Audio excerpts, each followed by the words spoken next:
Okay, hello everyone. Thank you, Diana. So I'm presenting today on Mater, offering a base materialist analysis of the maternal relation. And to use Jason's framework, part of the reason I'm interested in this is I think it helps move us toward an ecology of hope. And a little bit of context as to why and when I became interested in this question.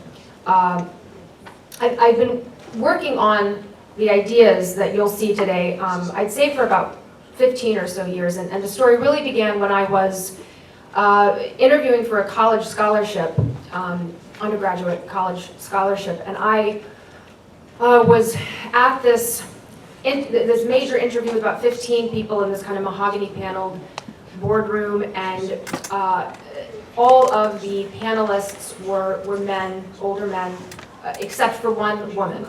And I was asked at one point, what am I interested in studying? And I say I'm interested in political science, and I'm also interested in possibly getting a minor in women's history. And the one woman on the panel kind of perked up, and she's like, oh, say more about that. You know, why are you interested in women's history? And I explained that, well, in my culture, many women don't identify as feminists, and that is because they say that feminists oppose motherhood. So I'm interested in the kind of history of feminism and motherhood. And her reply to that was, she wants an MRS degree.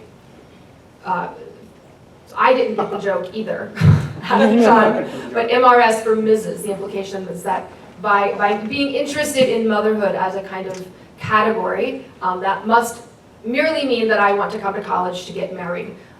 So that only made me more interested in the question of motherhood as a category. So it leads me here. So I begin here. Human civilization, under the capitalist mode of production, is in a systemic reproductive crisis, by which I mean an ecological crisis driven particularly by fossil-fueled climate change, which broadly threatens the reproduction of life, broadly construed on Earth. To transcend this systemic reproductive crisis, I think that we must understand the particular, the base material nature of our own species' reproduction.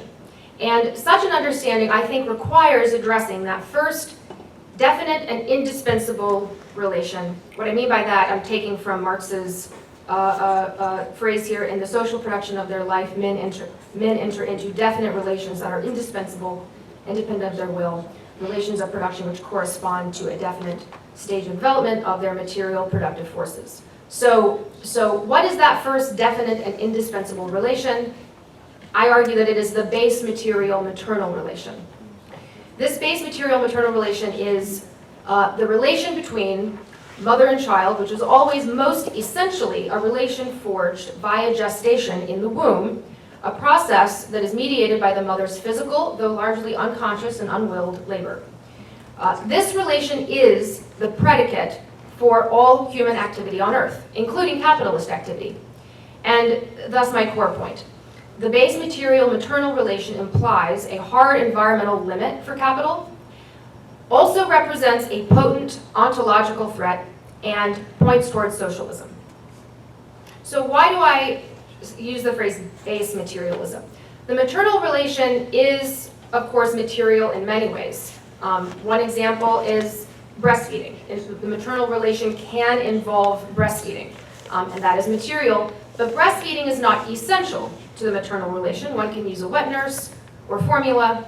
The womb, however, is essential, even if one gives a child up for adoption or has a child via surrogacy, you need a womb. It is essential to the maternal relation, and thus its materiality is of a base character. So, liberal feminist theory has thoroughly critiqued motherhood as a social relation. Classic examples of this are Adrienne Rich's book of Woman Born, Nancy Chodorov's book, The Reproduction of Mothering. But in texts like this, the base material dimension of the maternal relation is less probed, and in some cases it's entirely ignored. This is primarily due, I think, to the legal strategy of second-wave feminism wherein legal sex equality was being pursued for very reasonable reasons, through an argument, a legal argument that de-emphasized sex differences and emphasized sex sameness. And that's a classic article, Equality and Difference, by Herma Cahill, about this history and this strategy. Radical feminism is a bit different. So radical feminist theory has approached the base materiality of the maternal relation more candidly, but its conclusions are very pessimistic. So, for example, kind of the most important example is Shulamith Firestone's The Dialectic of Sex, which came out in the 70s. There she argues that maternity and pregnancy is the source of women's oppression. Quote, "The heart of woman's oppression is her childbearing and child-rearing roles. Childbearing," she says, quote, "is a temporary deformation of the body of the individual for the sake of the species. Pregnancy is, quote, barbaric, and it is like, quote, shitting a pumpkin. It hurts and isn't good for you." Firestone is arguing here that women are oppressed because of their ability to get pregnant, and the implication is that women must be liberated from the base material dimension of the maternal relation. And it flows, it's consistent. Firestone was an enthusiastic proponent of ectogenesis, of external womb technology. She thought this would be the material precondition for true sex equality. Firestone's work has gone on to inform arguments like those of Dworkin and McKinnon that either say directly or imply that heterosexual sex itself is inherently damaging to women. This helps drive, through the late second wave and early third wave, the quest for separatist feminist utopias. And then also more recently, there have been skeptical responses from people like Lynn Segal in her book, Straight Sex. I think it's also important to recognize how anti-feminisms deal with the base material maternal relation. They fetishize it. This is most clearly seen in the anti-abortion movement, 2 billboards, right? The base materiality of the maternal relation, pregnancy, is very central to the propaganda. But we also see it fetishized in the kind of resurgence of racist natalism, fascist and quasi-fascist women on the internet, right? They are very keenly aware of their role in reproducing the race.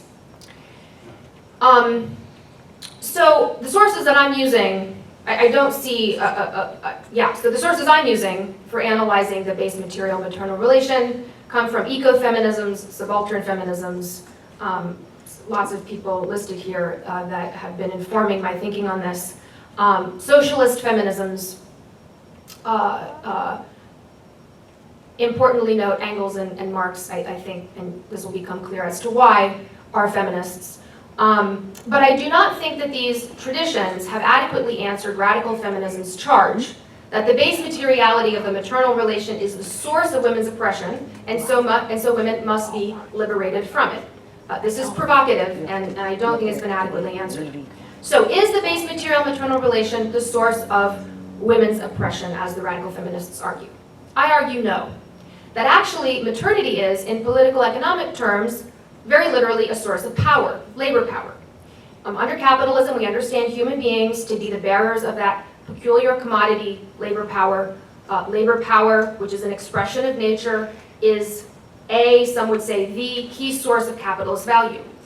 And human beings, bearers of labor power, come from wombs, where they are produced via the maternal relation.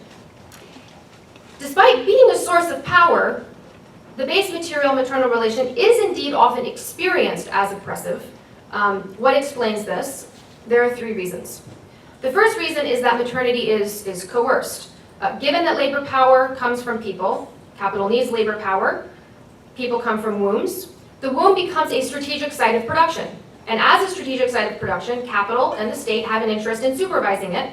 And so people with wombs are subject to all kinds of intrusions, abuse, sanctions, as capital and the state attempt to manage the womb. Just also one caveat here, just a note about language. I do know that not all women have wombs. Not all women have wombs that reproduce children. And not all people with wombs are women. So when I use the term women in here, I'm using that in the kind of historical, colloquial sense, right, which is associated with bearing a womb. The solution to this problem of maternity being coerced, which is genuinely oppressive, is to demand sovereignty. And indeed, this has been demanded.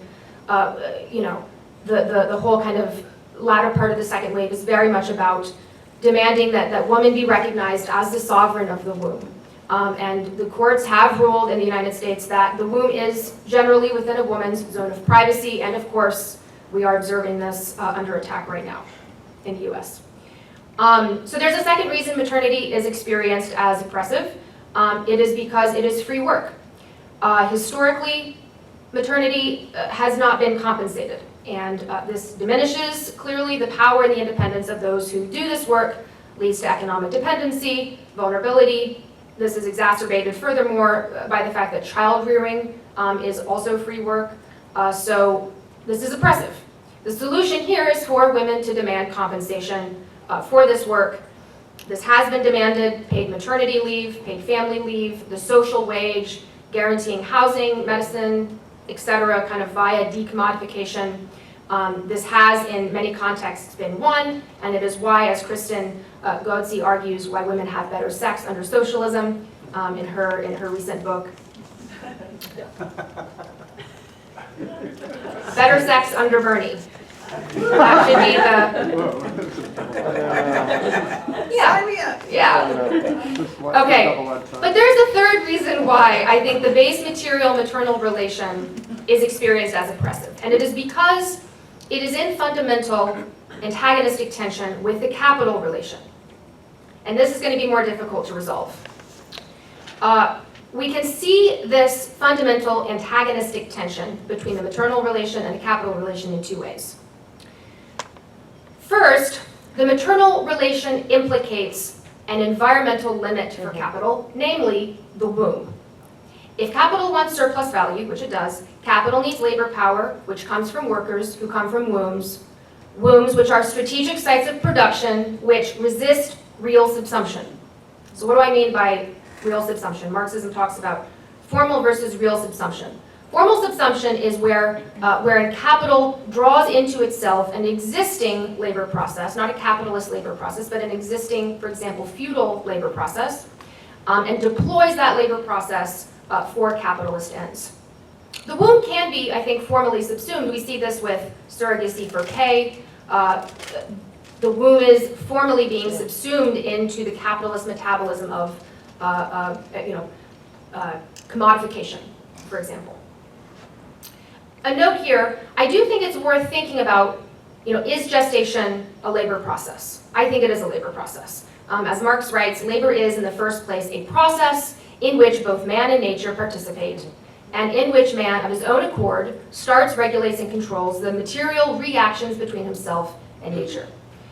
Skipping ahead, by thus acting on the external world and changing it, he at the same time changes his own nature. He develops his slumbering powers and compels them to act in obedience to his sway. Part of what makes it, I think, difficult to see gestation as a labor process is the question of who's doing the work, the question of agency. Who or what is governing the gestation process? Certainly one can intend to become pregnant. One can intend to either allow the pregnancy to develop or terminate it. But the actual steps in the gestation process are not consciously willed, consciously undertaken. At least this is my understanding. I've not been pregnant. But this is a significant sort of contradiction here. The womb bearer's body is doing the work. Simone de Beauvoir wrote, and I think this helps us kind of clarify this tension. It is during woman's periods that she feels her body most painfully as an obscure alien thing. It is indeed the prey of a stubborn and foreign life that each month constructs and then tears down a cradle within it. Each month, all things are made ready for a child and then aborted in the crimson flow. Woman, like man, is her body, but her body is something other than herself. And I think this insight that de Beauvoir is describing is even more true when we think about pregnancy, when your body is a host for another creature, or a developing creature. So in world ecological terms, woman's body, kind of coded as nature in the Cartesian dualism, does start, regulate, and control the gestation process, her mind is not directing her, her will. But does that mean that this is not labor? I'm skeptical of that. And I think indeed this question of agency in the gestation process illuminates one reason why women have why women have frequently been categorized as quote unquote closer to nature than men, and then also how the human species is always itself a force of nature. Okay, so bearing all this in mind, has the womb's labor process been really subsumed? It's been kind of co-opted, formally subsumed, but has it been really subsumed? What do we mean by that? Real subsumption is the process wherein capital gradually transforms the social relations and modes of labor which it has appropriated for itself until they become thoroughly imbued with the nature and requirements of capital. Privatization, commodification, the division of labor, exchange for individual gain on markets, these things become imbued into the labor process. That is when the labor process has been really subsumed. Gestation has not been really subsumed. It does not feature privatization, commodification, the division of labor, exchange for individual gain on markets. Further evidence that the womb has not been really subsumed is that in recorded history, there have been literally zero efficiency gains in the reproduction of people. It still takes 9 months. So consider by contrast the productivity gains we've seen in clothing manufacture, right, from the beginning of the Industrial Revolution or even pre-Industrial Revolution to the present. Secondarily, the labor process of gestation does not require capital to occur. Okay, consider by contrast, Monsanto's Terminator seeds, right, which don't reproduce, you have to keep buying them. Wherein capital has transformed the internal mechanics of the seed. The labor process, I'm being loose with the Marxist idea of labor process here, but capital has transformed the process that unfolds within seeds so that seeds actually cannot reproduce on their own. A previously independent process now needs capital in order to occur at all. Okay, this is not the case for gestation. Is real subsumption of the womb even possible? What would it look like for capital to transcend this environmental limit, this womb which it cannot really subsume? It would look like baby factories. Privately controlled, profit-driven ectogenesis. Labor on tap, produced according to capital's needs. It is, among other things, the ultimate strike-breaking tool. The state of this technology, 2017, a premature lamb fetus was kept alive at the Children's Hospital of Philadelphia for 4 weeks. So note, it's not that it was conceived within the biobag, right? It is in the initial gestation phase in a lamb mother's body, and then the lamb mother is killed, and it is transferred to a biobag where it is kept alive for 4 weeks. A human embryo has been kept alive for the maximum legally allotted time of 14 days. Ectogenesis, I think, is an important dimension of the kind of neoliberal transhumanist ecotopian vision. This is something that we see in media, in movies, right? The Matrix, the recent Blade Runner, Altered Carbon, all great. I enjoy all of these. This is a major theme. But despite the kind of fanfare and this being a theme in media, despite the technological advances that we have, we are still, I think, a very far distance from the real subsumption of the womb. Human beings really reproducing ourselves via baby factories. And to illustrate, I think, how potent this kind of hostage situation is, consider the other social relations that exist under capitalism. We have the major capitalist social relations, merchant-buyer, creditor-debtor, employer-employee. All of these are thoroughly imbued with the nature and requirements of capital. We have pre-capitalist social relations that have been, for the most part, subsumed, certainly in industrial, kind of late capitalist societies like ours. I'm talking here about landowner-tenant, professor-student. These are relations mediated by the cash nexus. And then there are pre-capitalist social relations that haven't been subsumed but aren't actually essential to capitalism. Husband, wife, capital probably doesn't actually need this social relation. Clergy, parishioner is probably not essential. But the base material maternal relation It's pre-capitalist, it's ancient. It's not been really subsumed, and it is very, very necessary for capital. Not only is it necessary, it is the sui generis source of labor power.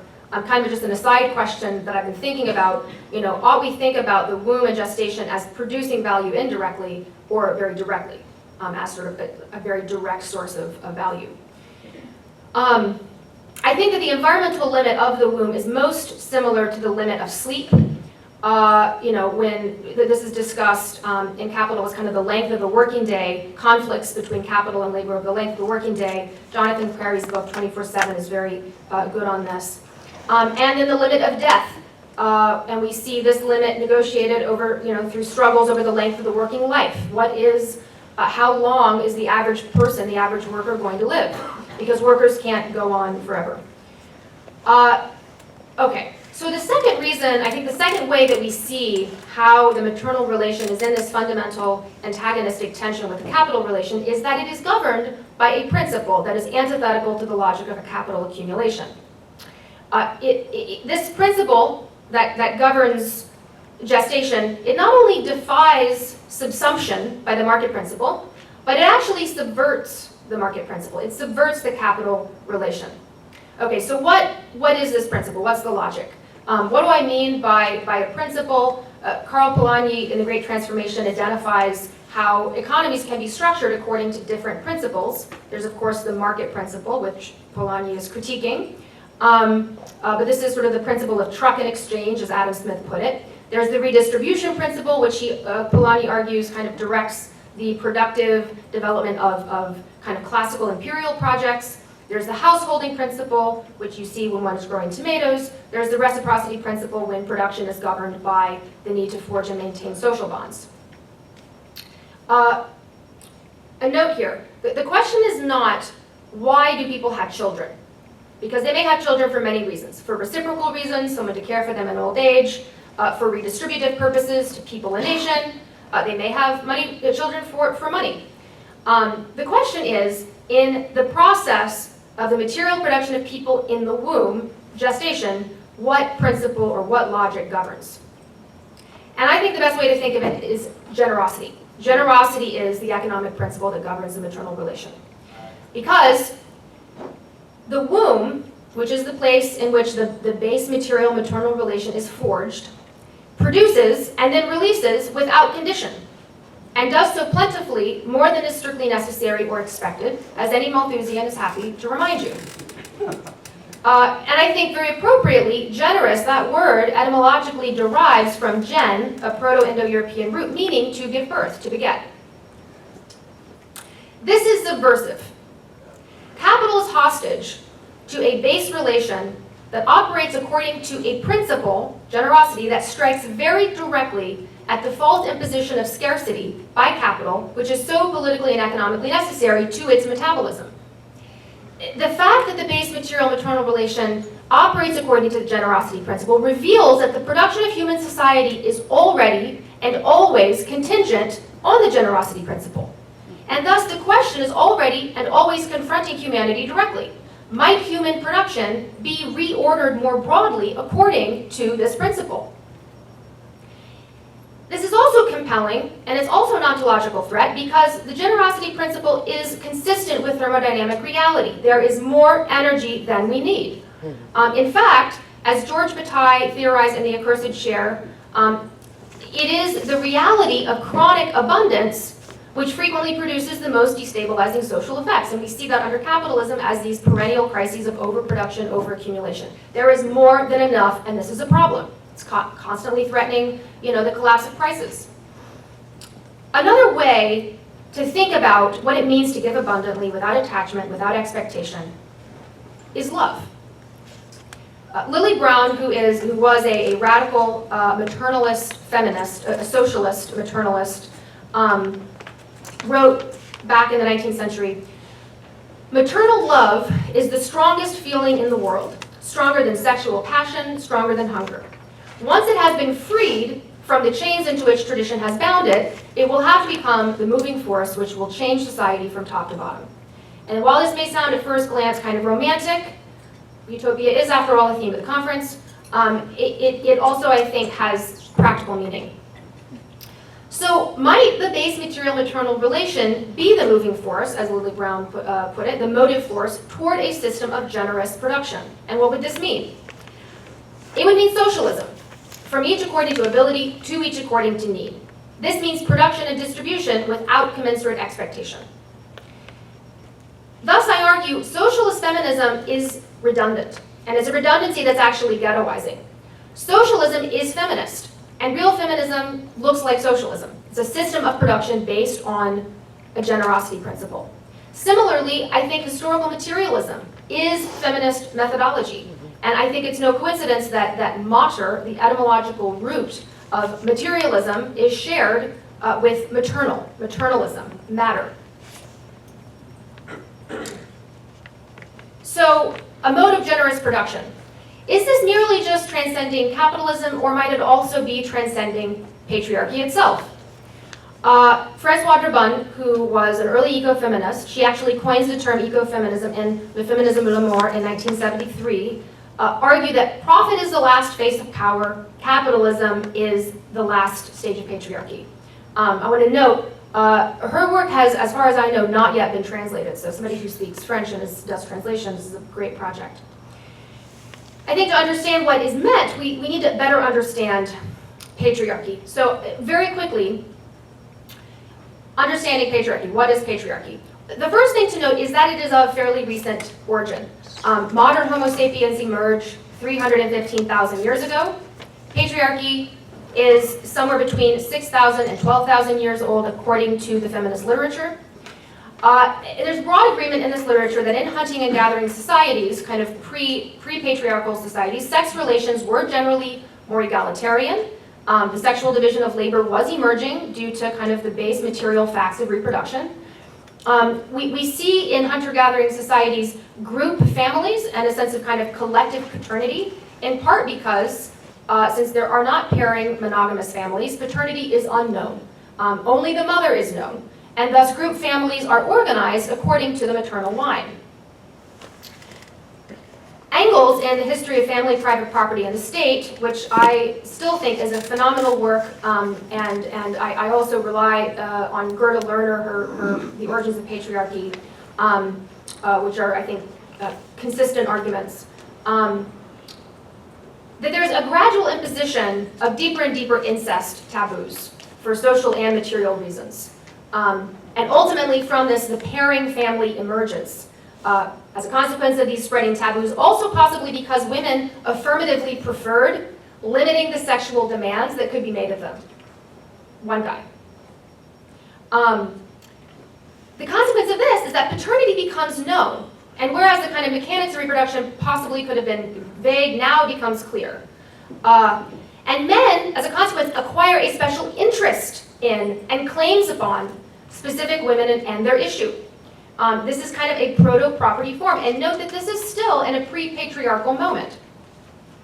So settled agricultural society expands, it features accumulation of surplus, class stratification, and questions of ownership and inheritance become more pressing.